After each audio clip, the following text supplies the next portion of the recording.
안녕하세요. 핑크노트 콕쌤입니다.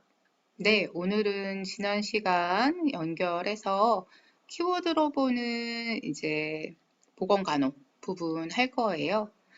자, 문제는 6개 정도의 문제여서 아마 간단하긴 하겠지만 내용이 조금 설명할 거는 여러 가지가 있더라고요. 그래서 하나하나 우리 같이 한번 해보도록 하겠습니다. 자, 제일 먼저 지금 보시면 문제 산업장에서 화재 예방을 위해서 가연성 물질 보관 용기를 변경했대요. 네, 여기에서의 포인트는 변경이에요. 자, 변경을 했는데 그러면 작업 환경 관리 원칙 중에서는 무엇에 해당하느냐? 자, 우리가 작업 환경 관리의 기본 원칙이다라고 하면은 아마 여러분들 몇 가지 들어보셨을 거예요. 우선 첫 번째, 대치라고 하는 게 있고요. 두 번째, 격리라고 하는 부분이 있고, 세 번째, 환기라고 하는 부분이 있고, 네 번째, 보호구 착용이라고 하는 부분이 있죠. 작업자의 건강을 위해서 우리가 할 수 있는 관리 원칙이고요. 여기 이제 보건교육까지 포함시켜서 이야기하는 경우들이 있습니다. 자, 가장 기본적인 원칙이다라고 하는 거는 대치예요. 가장 기본이 되는 아이. 왜냐면 위험한 물질이다 그러면 안전한 물질로 바꿔주거나 위험한 공정이다라고 하면 안전한 공정으로 바꿔주는 게 중요하거든요.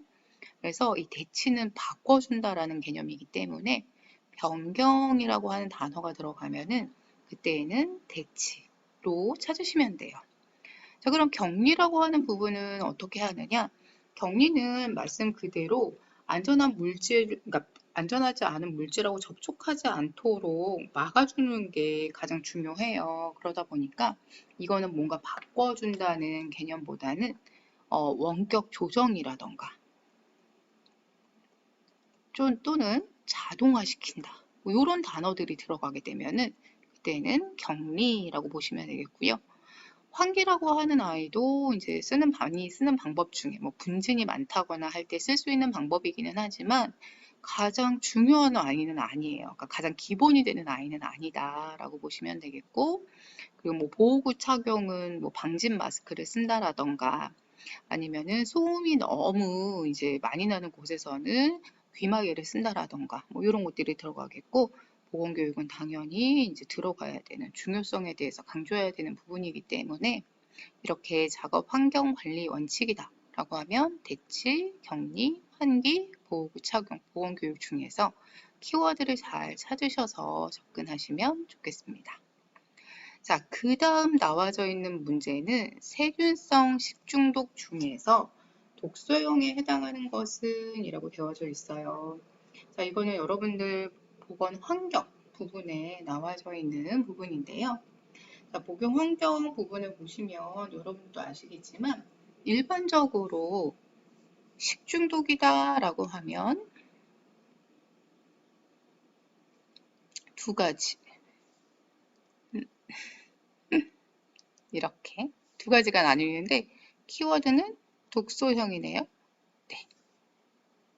자, 세균성 식중독이다 라고 하면은 균 자체가 증식해서 문제를 일으키는 감염형 있고요. 감염성 식중독. 이제 여기에 들어가는 게 뭐 살모넬라라던가 비브리오, 장구균, 뭐 이렇게 좀 특징적인 아이들이 있고요. 그 다음에 내뿜는 독소에 의해서 그러니까 자체적으로 균이 많아지는 증식보다는 얘들이 내뿜는 독소에 의해서 문제를 일으키는 독소형 식중독이다라고 하는 아이들이 있어요. 보통 우리 교재에는 세 가지의 아이들이 많이 나오고 있는데요.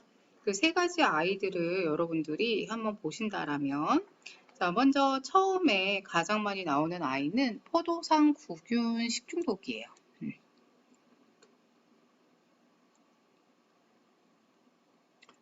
잠복기가 짧은 게 특징이죠. 근데 이 아이는 보통 당질에 의해서 전파되는, 그래서 뭐 유통기한이 지난 케이크? 뭐 이런 내용으로 많이 나오고요. 그 다음에 보툴리누스균. 다 이제 많이 들어보셨던 보툴리즘이라고 하나요? 통조림하고 관련되어져 있는 아이가 있고요. 왠지 포도 맛이 날 것 같은 웰치균.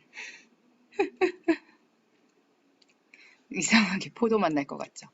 토양이 문제가 돼서 생기는 이런 독소형 식중독이에요. 그래서 독소형 식중독 할 때 여러분들이 사실 그동안에는 포도상구균에 의한 식중독이 많이 나왔었어요. 그런데 이제는 뭐 이거 말고도 나올 수 있는 가능성이 많이 있으니까 한번 차근차근 보시면서 보시면 좋을 것 같고, 저는 여기에서 좀 강조드리고 싶은 게, 뭐 이미 국가고시 문제는 다 나왔을 거예요. 그래서 지금 강조한다는 게 뭐 크게 그러니까 크게 뭐 도움이 되지는 않겠지만, 요 아이, 아이고, 요 아이죠. 왜냐면 요즘 김밥 때문에 문제되고 있는 살모넬라 식중독이잖아요. 그래서 요거 제가 그 식중독 지수하고 함께 같이 좀 올려놓기는 했는데, 요거 같이 좀 확인해서 보시면 좋을 것 같아요. 자, 그 다음에 뭐 비브리오라고 하면은 여러분들 아시다시피 좀 가능성이 있는 거는 뭐 어패류. 그리고 장구균은 장에 살고 있는 균이기 때문에 뭐 그러니까 진짜 지저분한 손이라던가 이런 것들에 의해서 장내 균에 의해서 지저분해지는 어떤 손 이런 것들이 전파 경로가 돼서 생길 수 있고요. 오늘 물어본 문제는 세균성 식중독 중에서 독소형이다라고 했으니 이렇게 세 가지를 여러분들이 보시면 좋겠습니다. 네, 그럼 다음 문제로 넘어가겠습니다.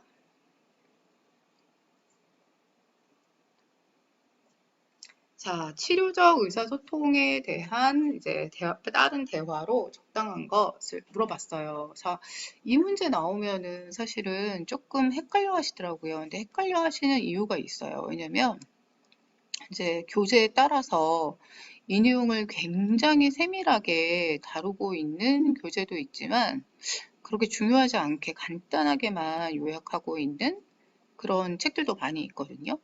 여기에서 먼저 나누자면 치료적 의사소통에 해당하는 거는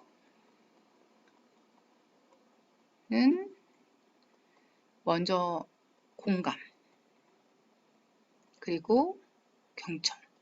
공감이다 보니까 아, 그렇게 느끼셨군요. 아, 그렇게 생각하셨군요. 라고 하는 뭐 반영이라던가 이런 것들이 좀 많이 대화 방법으로 들어가는 편이에요.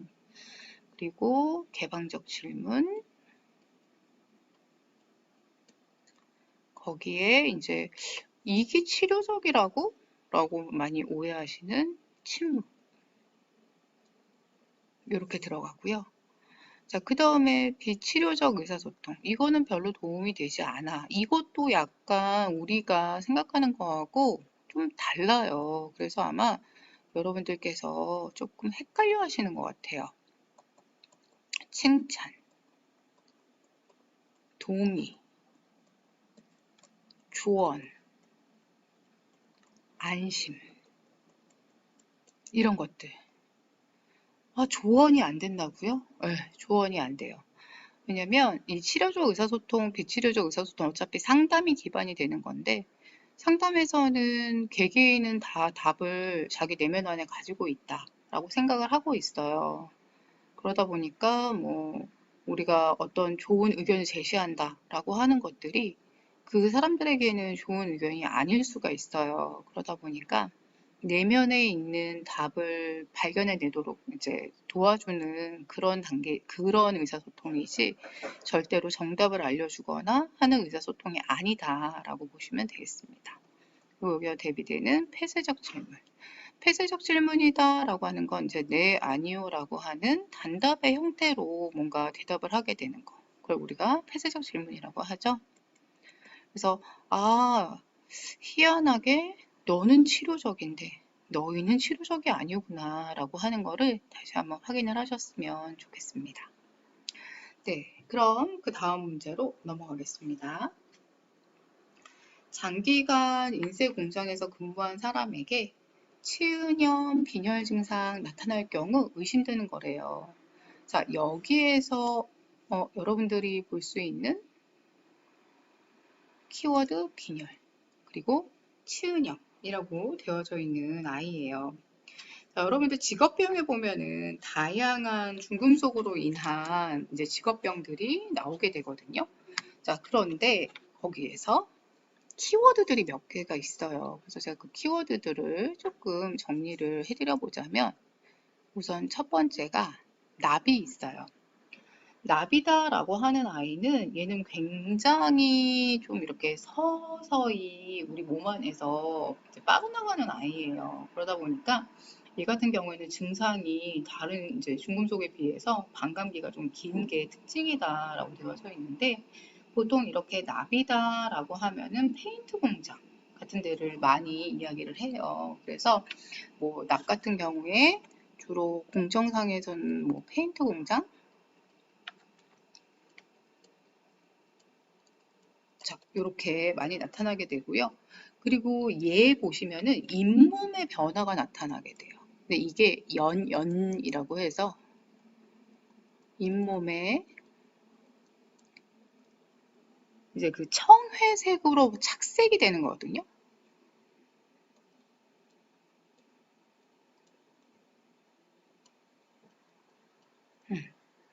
이거 제가 그림 자료 같이 한번 올려드려 볼게요.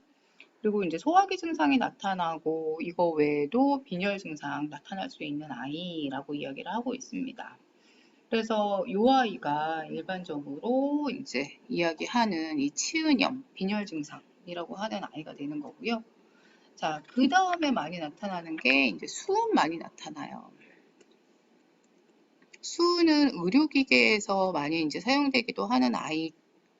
그래서 약물, 제약 쪽으로 해서 좀 많이 나타나는 아이인데요. 자, 얘 같은 경우에는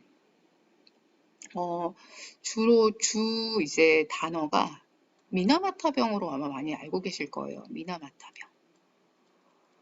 일본에서 수은 중독으로 나타난 병인데, 이 미나마타병이다라고 하는 걸 이야기할 때 어떤 내용이 있었냐면, 이 아이가 보통 여러 가지 증상들을, 근골격계 이제 증상들도 있긴 하지만 아주 특징적인 증상이 있다. 그게 뭐냐면 중추신경계에 영향을 미쳐요. 그러다 보니까 어떤 증상이 있냐면 정신질환, 우울증, 뭐 이런 단어들이 키워드로 들어가게 되는 아이이고요. 그 다음에 이제 많이 알고 계시는 카드뮴. 카드뮴은 이거는 이제 이따이따이 병. 이따이 병. 아프다라는 뜻이잖아요. 어디가 그렇게 아플까? 근골격계가 많이 아파요. 그래서 근골격계 문제, 뭐 골연화증 이런 것들을 대표적으로 갖고 있는 아이다라고 이야기를 하고 있습니다.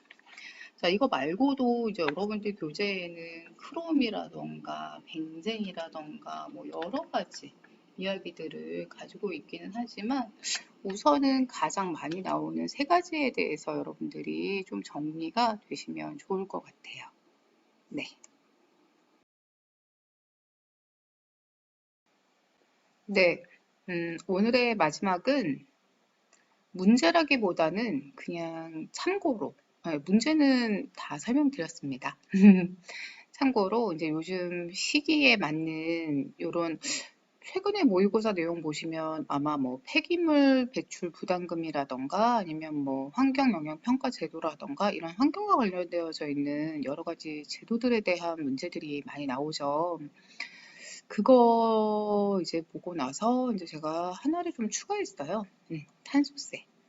많이 들어보셨나요? 네. 지금 뭐 미국의 바이든 대통령도 여기에 엄청 집중하고 있고 우리나라도 앞으로 대선 주자들이 이 이산화탄소를 절감하기 위해서 다양한 이제 제도를 만들 거다라고 이야기를 하는데 그중에 대표적인 게 바로 이 탄소세입니다. 보시면 이산화탄소 저감 대책이에요. 그래서 화석연료를 사용하는 경우에 연료에 함유되어져 있는 함유량에 비례해서 세를 부과한다.